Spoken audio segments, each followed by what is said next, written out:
Social মিডিয়ায় হুট করেই তুমুল আলোচনায় ছোট পর্দার জনপ্রিয় অভিনেত্রী জান্নাতুল সুমাইয়া হিমি।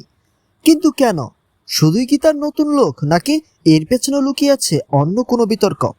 সম্প্রতি হিমির কিছু ছবি ও ভিডিও সামাজিক যোগাযোগ মাধ্যমে বেশ ভাইরাল হয়েছে। তার এই নতুন স্টাইল আর পোশাক নিয়ে নেটিজেনদের মধ্যে চলছে নানামুখী চর্চা। তবে এরই মধ্যে আগুনের মতো ছড়িয়ে পড়েছে একটি নতুন গুঞ্জন। দাবি করা হচ্ছে অভিনেতা নিলয় আলমগীরের স্ত্রী নাকি এই বিষয়ে কিছুটা অসন্তোষ প্রকাশ করেছেন।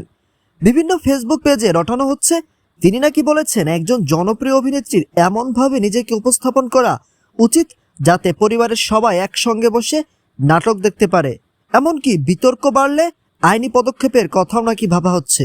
কিন্তু প্রশ্ন হলো, এই খবরের সত্যতা কতটুকু? এখন পর্যন্ত এই ধরনের বক্তব্যের কোনো অফিসিয়াল প্রমাণ বা নির্ভরযোগ্য তথ্য পাওয়া যায়নি।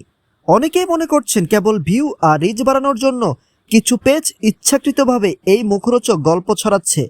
অন্যদিকে ভক্তদের একাংশের মতে একজন তারকার ব্যক্তিগত চয়েস বা স্টাইল নিয়ে এভাবে অতিরিক্ত সমালোচনা করা মোটেও ঠিক নয়।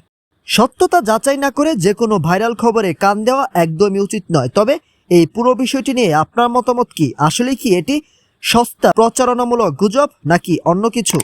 কমেন্ট করে অবশ্যই আপনার মূল্যবান মতামত জানান। আর নিত্য নতুন সব আপডেট পেতে আমাদের চ্যানেলটি সাবস্ক্রাইব করে পাশেই থাকুন।